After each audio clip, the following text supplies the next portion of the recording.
Discuss करते हैं NCERT social science class 10th set number 1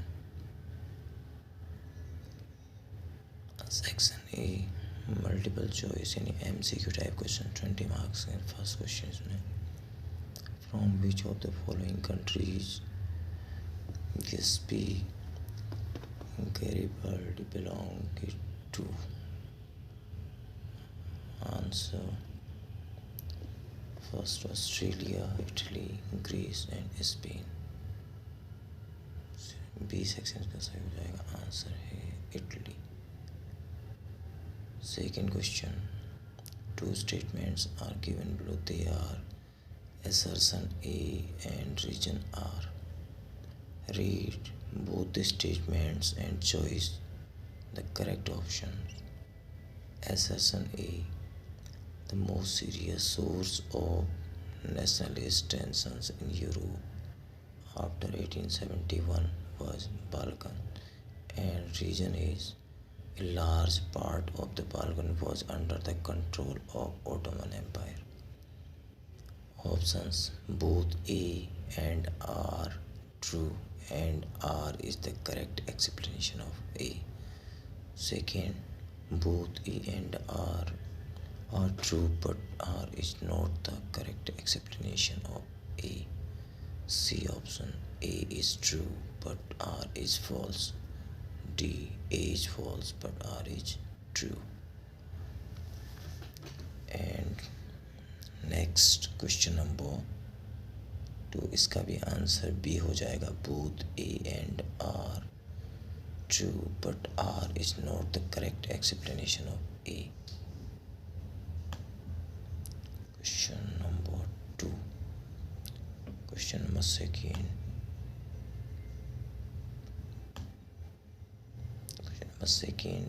इसके बाद थर्ड क्वेश्चन है question number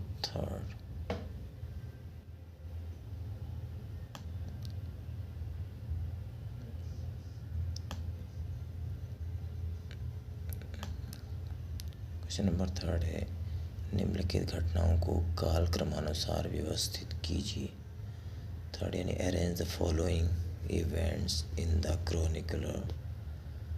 chronological order and choose the correct option from the following. मैंने correct answer choose करना है first इसमें कहा जाएगा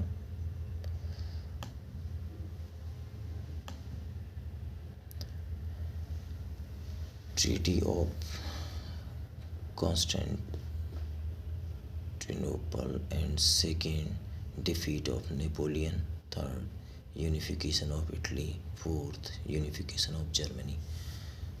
आंसर इसमें हो जाएगा थर्ड यानी second first fourth and third ये सीक्वेंस यानी सेकेंड में डिफीट ऑफ नेपोलियन आएगा पहले फिर आएगा आपका फर्स्ट ट्रीटी ऑफ कॉन्स्टेंटिनोपल और फोर्थ आता है यूनिफिकेशन ऑफ जर्मनी और लास्ट में है unification of Italy question number 4 which one of the following pairs regarding Indian nationalism is correctly matched कौन सा इसका ठीक से यहाँ पे मैच कर रहा है तो एक कॉलम में लीडर्स सेकंड पे कंट्रीब्यूशंस इसमें करेक्ट जो आंसर हो जाएगा जवाहरलाल नेहरू और यानी औद किसान सभा इसमें ठीक है ये इस्टेब्लिश की थी ऑप्शन नंबर डी हो जाएगा number 5 choose the correct match इसमें से करेक्ट आंसर चूज करना है कि कौन सा करेक्ट मैच करता है इसमें ये हो जाएगा ferrous natural gas non ferrous में nickel and non metallic minerals में लाइमस्टोन और एनर्जी मिनरल्स में आ जाएगा कोबाल्ट तो थर्ड इसका राइट आंसर यानी नॉन मेटेलिक मिनरल्स इसका हो जाएगा लाइमस्टोन उसके बाद number 6 questions question number 6. Question number 6.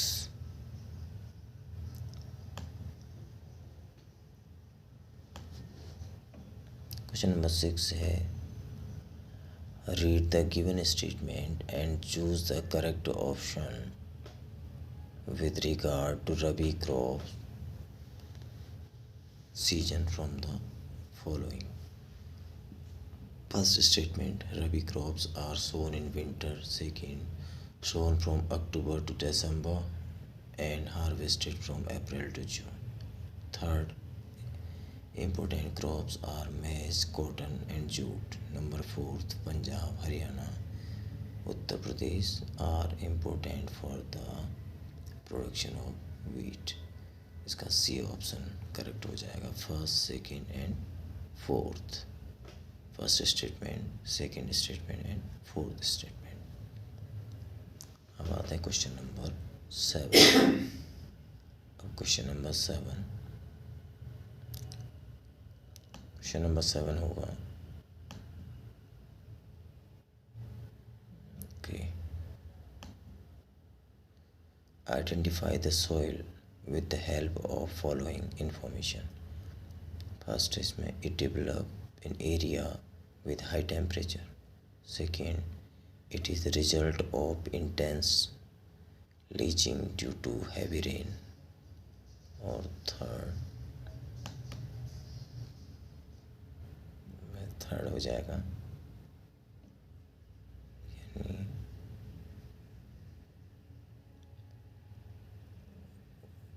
Okay.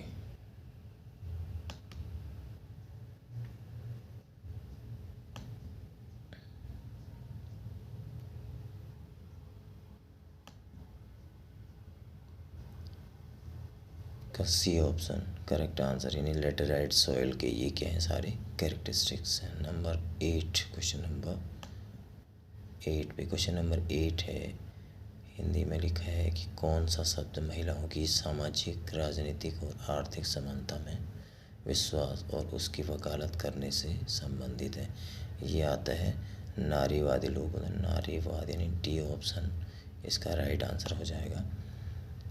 इसी को अगर नेक्स्ट इस पे इंग्लिश वर्जन इसका देखते हैं तो which of the following term refers to the belief in and advocacy for the social, political and economic equality of women.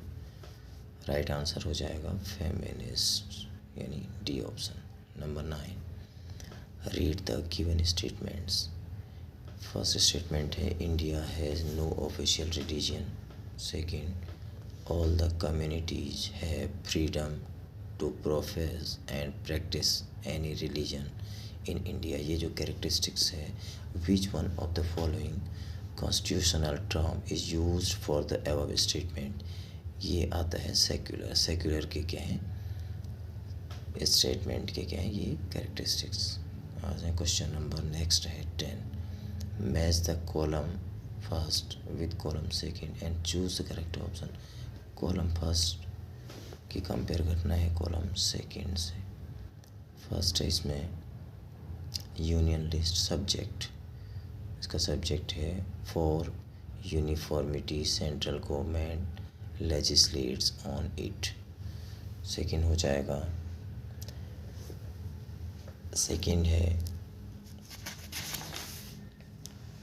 State list. Subject इसका है a state government alone make laws on it. Number 3 concurrent subject. इसका हो जाएगा subject under jurisdiction of centre and state government. Okay correct base. Next चलते हैं question number 11. Question number 11 है और 10 का आंसर हो जाएगा डी ऑप्शन यानी B, A, C and D. Number 11. Which of the following was the primary objective of Belgium? Primary objective of Belgium to form the separate government in Brussels. First option इसमें है to promoting cultural events, second managing international relations, third enforcing local laws, और fourth option है ensuring linguistic accommodation. D इसका correct answer हो जाएगा ensuring linguistic accommodation. उसके बाद next question number 12। Question number 12 है हिंदी में लिखा है कि निम्नलिखित में से किस देश में दो यानी टू पार्टी सिस्टम। इसको किस तरह से एक्सप्लेन करेंगे यहाँ पे, which okay number okay. Question number 12, which one of the following countries has two party system. Answer first option हो जाएगा China, second United Kingdom, C India and D Pakistan. इसका हो जाएगा टू पार्टी सिस्टम, तो UK भी इसका एक answer है। टू पार्टी सिस्टम का example United Kingdom, China one party system है, UK is the right answer हो जाएगा इसका यूके। नंबर 13 पे what role do checks and balance play in different countries, यानी चेक एंड बैलेंस का जो अलग अलग कंट्रीज में है, which one of the following in, इसका हो जाएगा what role do check and balance play in a democratic country, choose the most suitable options from the following. Correct answer choose करना है। करेक्ट आंसर हो जाएगा to create a separation of power to prevent from authorities. Okay, और next question number 14, suppose इसमें आ जाएगा fourth पे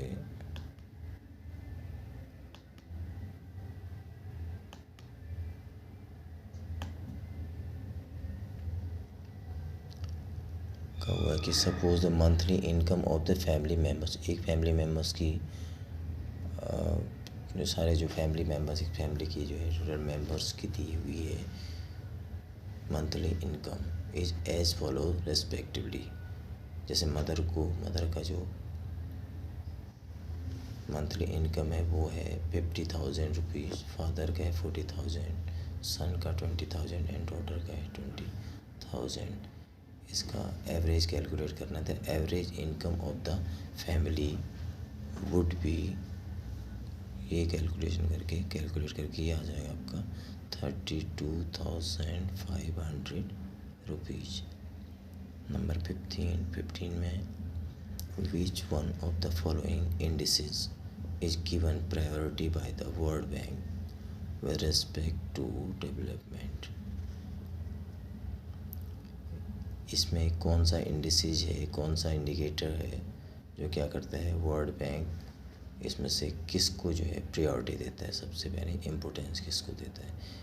ये right answer हो जाएगा per capita income. Per capita income होता है कि एक इंडिविजुअल की जो है इनकम कितनी है, इंडिविजुअल पर्सन्स की। Question number 16, choose the correct option to fill in blank. Removing barriers लिखा हुआ है, रिमूविंग बैरियर और restrictions on business and trade set by the government is called as, से इसके लिए जो टर्म यूज करते हैं liberalisation.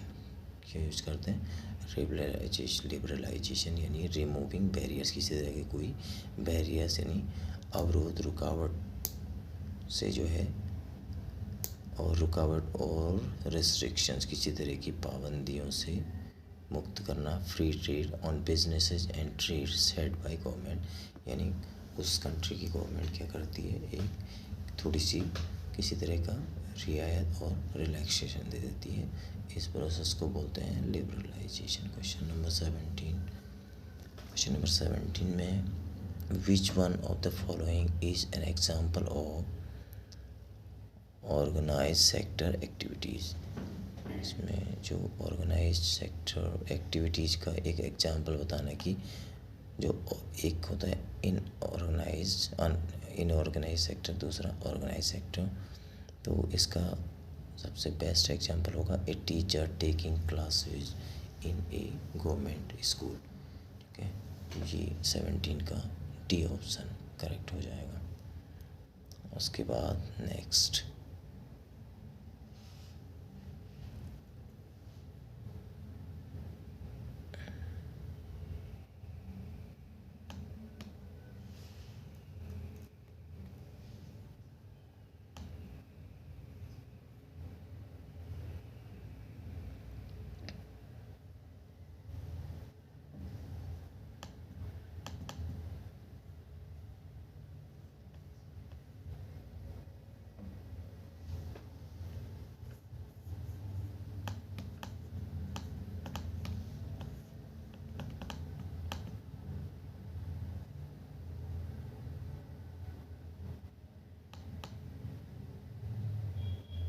Okay,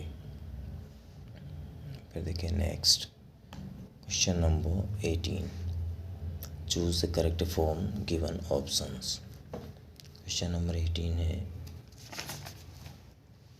which of the following are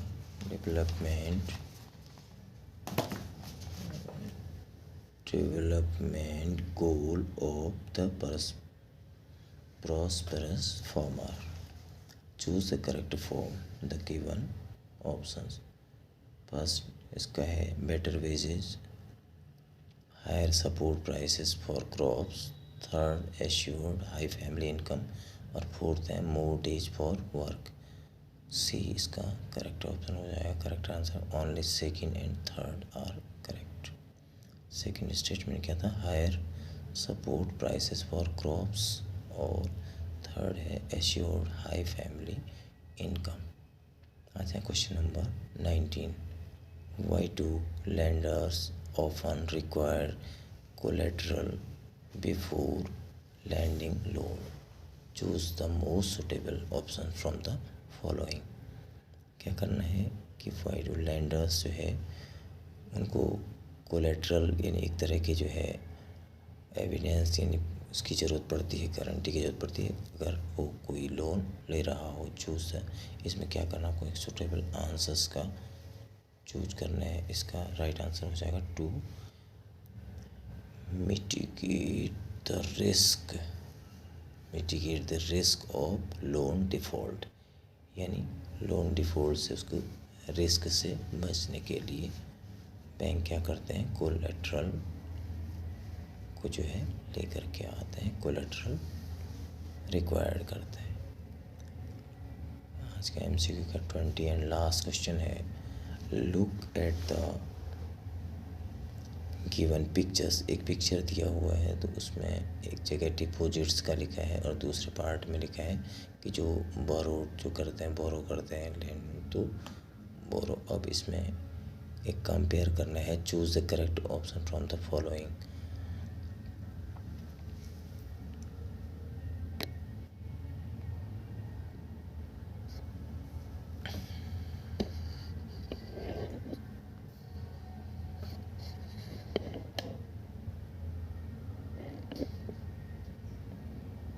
हो जाएगा डिफरेंस ऑफ, फर्स्ट है the difference between the amount deposited and borrowed bye